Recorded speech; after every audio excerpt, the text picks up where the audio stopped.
Assalamualaikum warahmatullahi wabarakatuh. Kali ini aku mau menjawab soal-soal di sana. Yang pertama ada pengertian sistem operasi. Secara umum, sistem operasi adalah perangkat lunak utama dalam komputer yang mengelola perangkat keras dan perangkat lunak lainnya. Sedangkan kumpulan software lainnya dijalankan setelah sistem operasi berjalan, dan sistem operasi akan melakukan layanan inti untuk software-software itu. Contoh analogi yaitu sistem operasi itu seperti direktur di sebuah perusahaan yang mengatur semua aktivitas agar berjalan dengan lancar dan efisien. Jenis-jenis sistem operasi. Soal yang kedua. Yang pertama, sistem operasi standalone. Sistem operasi standalone adalah sistem operasi dengan fitur tertentu yang bisa digunakan untuk single atau multi-user. Sistem operasi standalone merupakan sistem yang berdiri sendiri pada komputer desktop atau perangkat portable lainnya. Contoh sistem operasi itu ada 3. Yang pertama ada Microsoft Windows. Microsoft Windows merupakan salah satu jenis sistem operasi yang digunakan pada komputer di seluruh dunia. Sistem operasi ini dibuat oleh Microsoft.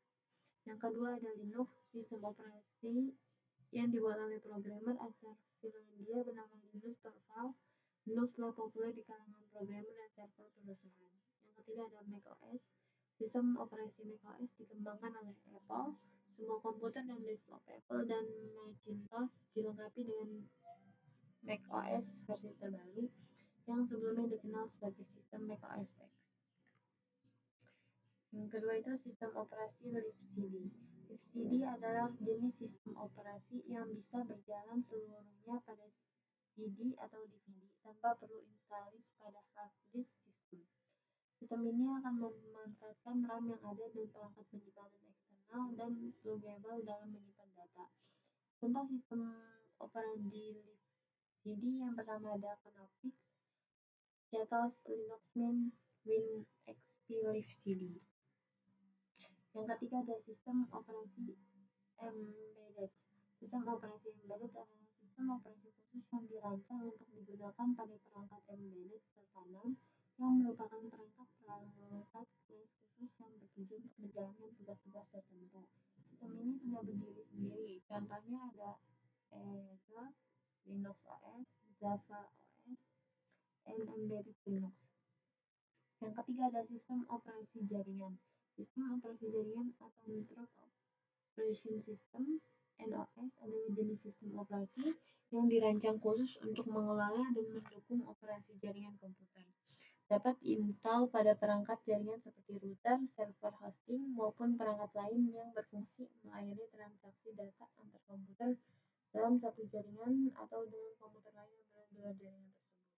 Contoh sistem operasi jaringan yaitu Windows,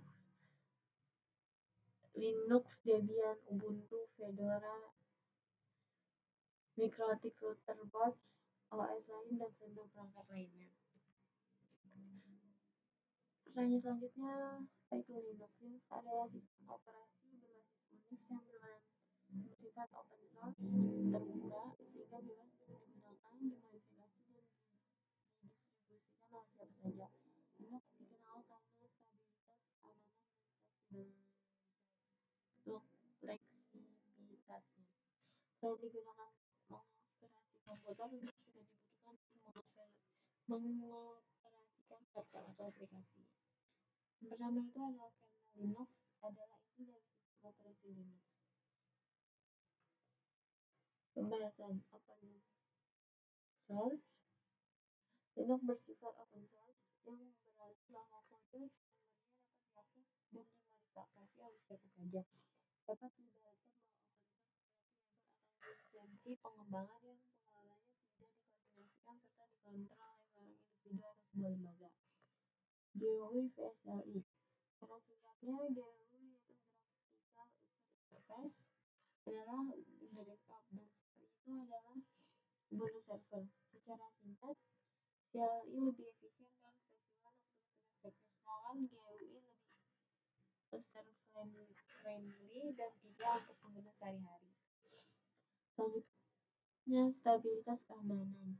Linux dikenal karena kestabilitas dan keamanannya. Sebagai sistem operasi yang banyak digunakan di server dan infrastruktur kritis, Linux sering dianggap sebagai pilihan yang andal dan aman. Apa itu Linux distribution? Distro Linux adalah variasi sistem operasi berbasis kernel Linux yang dilengkapi dengan perangkat lunak tambahan dan antarmuka pengguna untuk memenuhi kebutuhan spesifik pengguna. Setiap distribusi menawarkan fitur dan aplikasi yang berbeda, sehingga pengguna dapat memilih distro yang paling sesuai dengan kebutuhan mereka.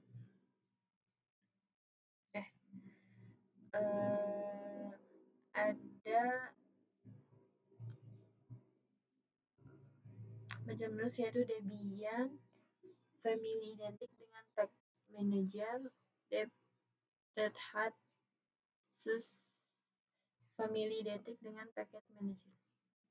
Kemudian ada Linux Area Everyday and Everywhere. Linux maksudnya adalah Linux bisa kita temukan di mana saja, dan bisa digunakan setiap hari, setiap saat. Siapa saja yang menggunakannya ini adalah beberapa pengguna umum dari Linux. Itu adalah pengembang perangkat lunak, administrator sistem, ilmuwan data dan peneliti, pengguna teknis, pengembangan open source, pengguna desktop, pengguna akademik dan pendidik, pengembangan web, penggunaan server dan infrastruktur, dan pengguna rumahan. Mengapa kita harus belajar Linux? Linux sangat penting dipahami oleh para pencinta IT atau IT enthusiast, baik yang baru masuk ranah IT ataupun yang sudah profesional. Karena untuk mengembangkan aplikasi, Linux digunakan untuk hosting dan runtime-nya. Bisa juga untuk cloud computing, cloud instance di dalam private cloud maupun public menggunakan OS Linux pada mobil application dan IoT juga. Linux Arsitektur. Arsitektur Linux adalah struktur dasar yang menjelaskan bagaimana sistem operasi Linux berfungsi dan berinteraksi dengan perangkat serta aplikasi. Oke, mungkin itu saja. Sekian. Wassalamualaikum warahmatullahi wabarakatuh.